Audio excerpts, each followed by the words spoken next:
बिस्मिल्लाहिर्रहमानिर्रहीम। हिन क्लास में असीं क्लास 9th जे बायोलॉजी जो चैप्टर नंबर 8 न्यूट्रिशन के कंटिन्यू कंदासीं। अचो त हिन चैप्टर जे अञा मज़ीद इम्पॉर्टेंट टॉपिक्स के पढ़ूं। Which group of food is considered as the primary source of energy for human body? इंसानी जिस्म लाइ खाधे जे कहिड़े ग्रुप खे प्राइमरी सोर्स ऑफ एनर्जी जेको आहे कंसीडर कयो वेंदो आहे। इंसानी खाधो जेको आहे ह्यूमन फूड जेको आहे उन जा 7 कंपोनेंट्स थींदा आहिनि। उहे 7 कंपोनेंट्स कहिड़ा आहिनि? नंबर फर्स्ट आहे कार्बोहाइड्रेट्स, नंबर सेकंड आहे प्रोटीन्स, नंबर थर्ड आहे फैट्स, नंबर फोर्थ आहे मिनरल्स, नंबर फिफ्थ आहे विटामिन्स, नंबर सिक्स्थ आहे फाइबर्स, नंबर सेवेंथ आहे वाटर। ह्यूमन फूड जेको आहे इंसानी खाधो जेको आहे उहो हिननि 7 कंपोनेंट्स ते मुश्तमिल आहे। Carbohydrates, proteins, fats, minerals, vitamins, fibres and water. हाणे हिननि 7 खाधे जे कंपोनेंट्स मां इंसानी जिस्म लाइ प्राइमरी सोर्स ऑफ एनर्जी खाधे जे कहिड़े ग्रुप खे सम्झो वेंदो आहे? इंसानी जिस्म लाइ एनर्जीअ जो जेको बुनियादी सोर्स आहे उहो आहे carbohydrates. Carbohydrates are the primary source of energy for human body, specially glucose. हाणे असां जेको आहे कार्बोहाइड्रेट्स के थोड़ो वधीक एक्सप्लेन कंदासीं, थोड़ो मज़ीद उन्हनि खे पढ़ंदासीं। कार्बोहाइड्रेट्स जेके आहिनि उन्हनि खे डिवाइड कयो वियो आहे 2 कैटेगरीज़ में। नंबर फर्स्ट सिंपल कार्बोहाइड्रेट्स,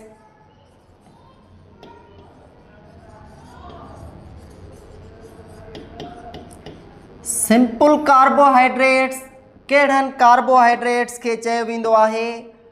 अहिड़ा कार्बोहाइड्रेट्स जेकी क्विकली डाइजेस्ट थियनि।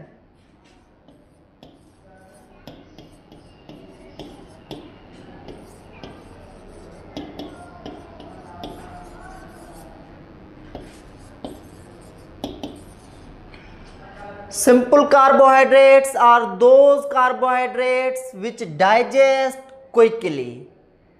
For example,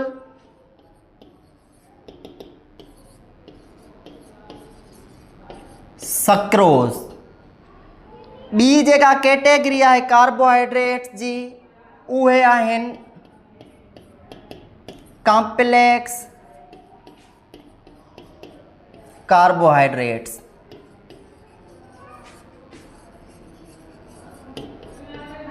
तव्हां असां सिंपल कार्बोहाइड्रेट्स के पढ़ियोसीं। सिंपल कार्बोहाइड्रेट्स अहिड़ा कार्बोहाइड्रेट्स हूंदा आहिनि जेकी जल्दीअ में ई हज़म थी वेंदा आहिनि। हाणे आहे कॉम्प्लेक्स कार्बोहाइड्रेट्स। कॉम्प्लेक्स कार्बोहाइड्रेट्स अहिड़ा कार्बोहाइड्रेट्स हूंदा आहिनि जेकी which digest slowly। Complex carbohydrates उहे आहिस्ते आहिस्ते हज़म थींदा आहिनि। मिसाल तौर स्टार्च। स्टार्च जेको आहे उहो एग्जाम्पल आहे कॉम्प्लेक्स कार्बोहाइड्रेट्स जो, ऐं सक्रोज जेको आहे उहो एग्जाम्पल आहे सिंपल कार्बोहाइड्रेट्स जो। हाणे असीं जेको आहे सोर्सिस पढ़ंदासीं कार्बोहाइड्रेट्स जा।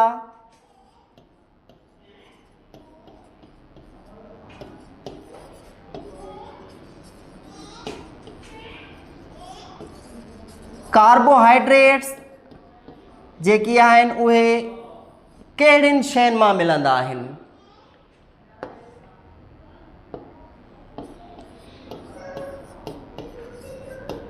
Potatoes, sugars, fruits and some vegetables etc. Carbohydrates जेके आहिनि उहे असांखे मुख़्तलिफ़ शयुनि मां मिलंदा आहिनि, पर कॉमन शयूं पोटैटोस, शुगर्स, फ्रूट्स वग़ैरह. Carbohydrates are the instant source of energy for human body.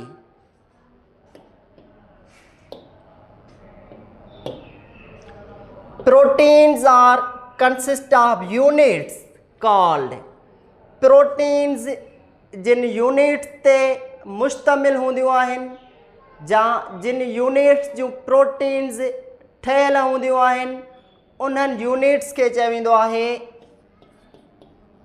Amino acids. Amino acids are the building blocks of proteins.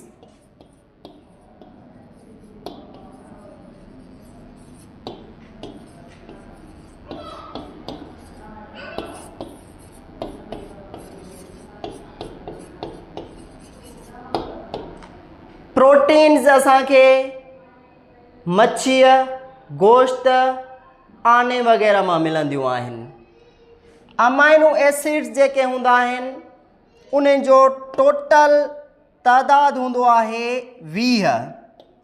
There are 20 amino acids.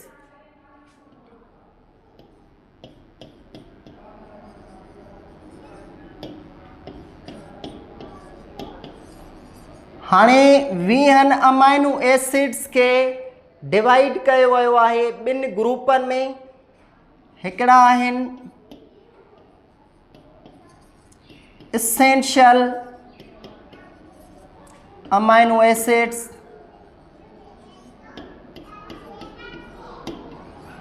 essential amino acids जो number आहे 9. 20 मां 9 amino acids जेके आहिनि उहे essential amino acids आहिनि ऐं essential amino acids अहिड़नि amino acids खे चयो वेंदो आहे which cannot synthesized in body. अहिड़ा अमाइनो एसिड्स जेकी असांजे जिस्म में ठही न सघंदा आहिनि त अहिड़नि अमाइनो एसिड्स खे चयो वेंदो आहे इसेंशियल अमाइनो एसिड्स. ऐं इसेंशियल अमाइनो एसिड्स जो नंबर आहे 9. इसेंशियल अमाइनो एसिड्स कुल 9 थींदा आहिनि जेकी असांजे जिस्म में न ठही सघंदा आहिनि. हाणे हीअ असांजे जिस्म में न ठही सघंदा आहिनि पोइ हीअ असांजे जिस्म में काॾां ईंदा आहिनि.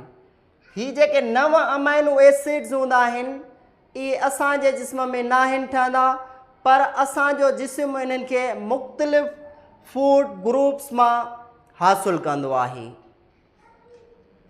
उन खां बाद में आहे नॉन इसेंशियल अमाइनो एसिड्स.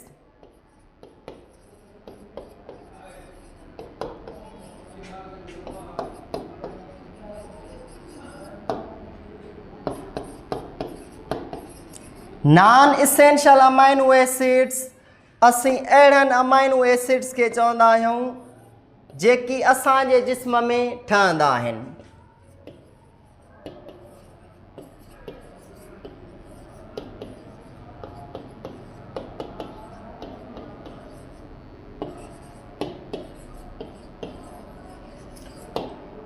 यारहं अमाइनो एसिड्स जेके आहिनि उहे नॉन इसेंशियल अमाइनो एसिड्स आहिनि जेकी जिस्म जे अंदरि ठहंदा आहिनि.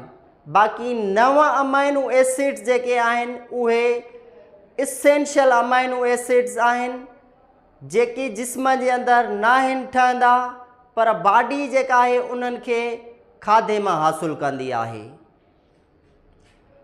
प्रोटीन्स जेके आहिनि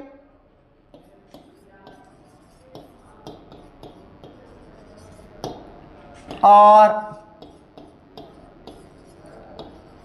slower and long lasting source of energy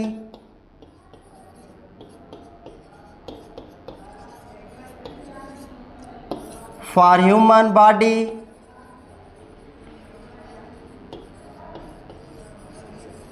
as compared to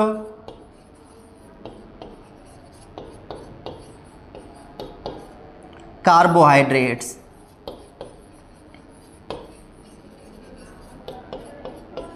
proteins जेके आहिनि उहे स्लोअर ऐं लॉन्ग लास्टिंग सोर्स आहिनि एनर्जीअ जो जिस्म लाइ। छाजे भेट में? कार्बोहाइड्रेट्स जे भेट में। प्रोटीन्स जेके आहिनि उन्हनि खे असांजो जिस्म जेको आहे टिश्यूज़ जे मेंटेनेंस ऐं टिश्यूज़ खे रिप्लेस करण लाइ इस्तेमालु कंदो आहे। प्रोटीन्स जा जेके कम हूंदा आहिनि उहे स्ट्रक्चरल फंक्शन्स बि हूंदा आहिनि।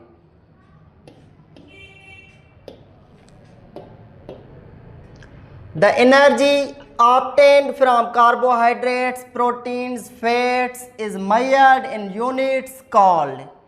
उहा तवानाई जेका जिस्म खे कार्बोहाइड्रेट्स, प्रोटीन्स ऐं फैट्स मां मिलंदी आहे उन तवानाईअ खे यूनिट्स में मेजर कयो वेंदो आहे। उन्हनि यूनिट्स खे चयो वेंदो आहे calories.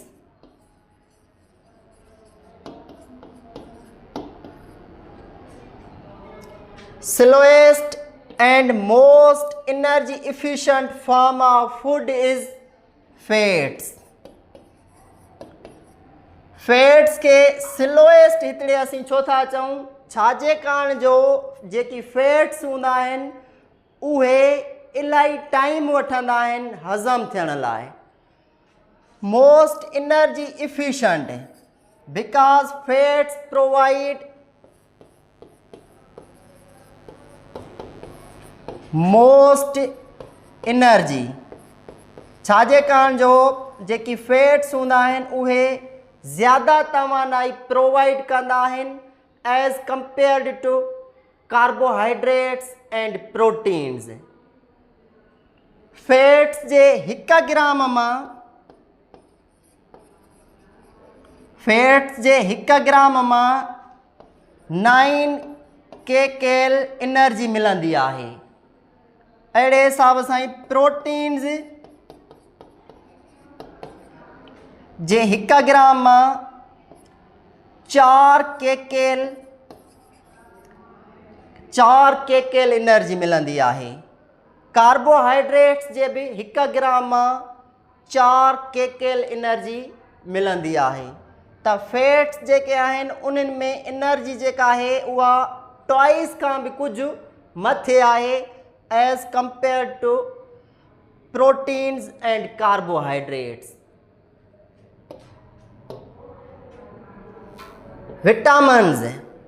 Vitamins are organic substances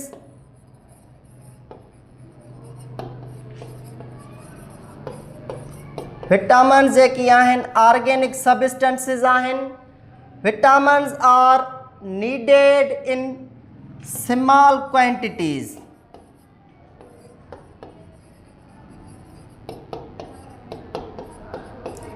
असांजे जिस्म खे विटामिन जी ज़रूरत थोड़े मिक़दार में पवंदी आहे, घटि मिक़दार में पवंदी आहे। विटामिन्स जेकी आहिनि उहे असांजे जिस्म खे कंहिं बि क़िस्म जी एनर्जी प्रोवाइड न आहिनि कंदियूं, पर विटामिन्स जे कमीअ जे करे but the deficiency of vitamins causes some diseases in our body। Vitamins जेके आहिनि उन्हनि जे सॉल्युबिलिटीअ जे बुनियाद ते 2 कैटेगरीज़ में डिवाइड कयो वियो आहे। नंबर फर्स्ट आहे fat soluble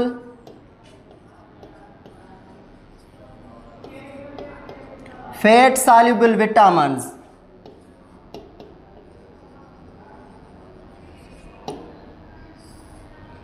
vitamin A, vitamin D, vitamin E and vitamin K are the fat soluble vitamins. Number second आहे वाटर soluble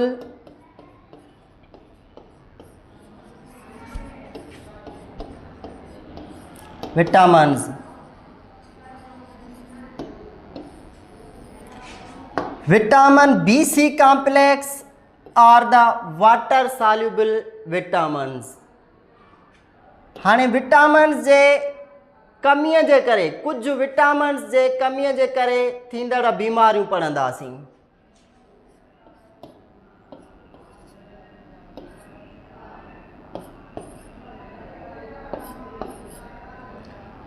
विटामिन ए जे कमीअ जे करे नाइट ब्लाइंडनेस थींदी आहे।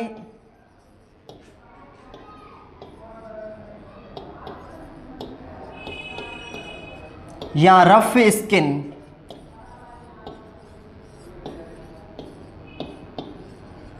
विटामिन ए जे कमीअ जे करे कहिड़ियूं कहिड़ियूं बीमारियूं थींदियूं आहिनि? नाइट ब्लाइंडनेस थी वई, रफ स्किन थी वई वग़ैरह। ही जेके बीमारियूं आहिनि, अगरि जेकॾहिं असांजे जिस्म में विटामिन ए जी कमी न हूंदी त असांजे जिस्म में ही बीमारियूं न थींदियूं। अगर कमी हूंदी त ही बीमारियूं जेके आहिनि थींदियूं। यानी कि विटामिन ए प्रिवेंट कंदी आहे नाइट ब्लाइंडनेस, रफ स्किन, अहिड़ियुनि बीमारियुनि खां वग़ैरह। जेकॾहिं विटामिन ए जी कमी न हूंदी त ही बीमारियूं न थींदियूं। अगर विटामिन ए जी कमी हूंदी त ही बीमारियूं असांजे जिस्म में थींदियूं। विटामिन बी जे कमीअ जे करे कहिड़ी बीमारी थींदी आहे असांजे जिस्म में? कॉमन डिज़ीज़ आहे berry berry.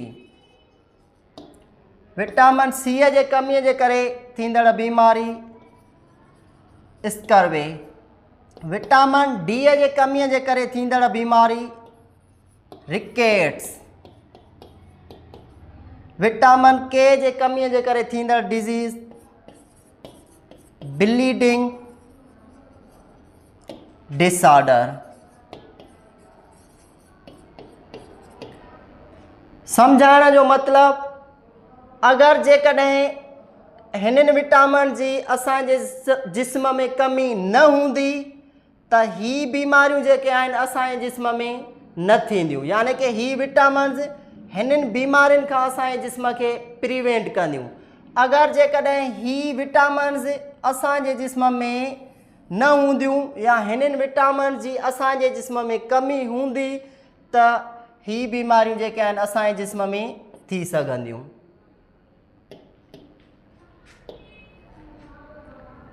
Problems related to nutrition are grouped as malnutrition.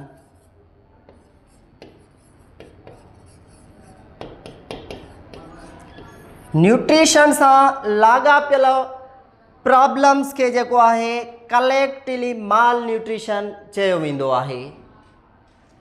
Condition that occurs when body does not get enough nutrients is termed as. अहिड़ी कंडीशन, अहिड़ी सूरत हाल जंहिंमें जिस्म खे न्यूट्रिएंट्स खोराकी जुज़नि जो पूरो पिनो मिक़दार न मिली सघंदो आहे त उन कंडीशन खे बि छा चयो वेंदो आहे? माल न्यूट्रिशन चयो वेंदो आहे।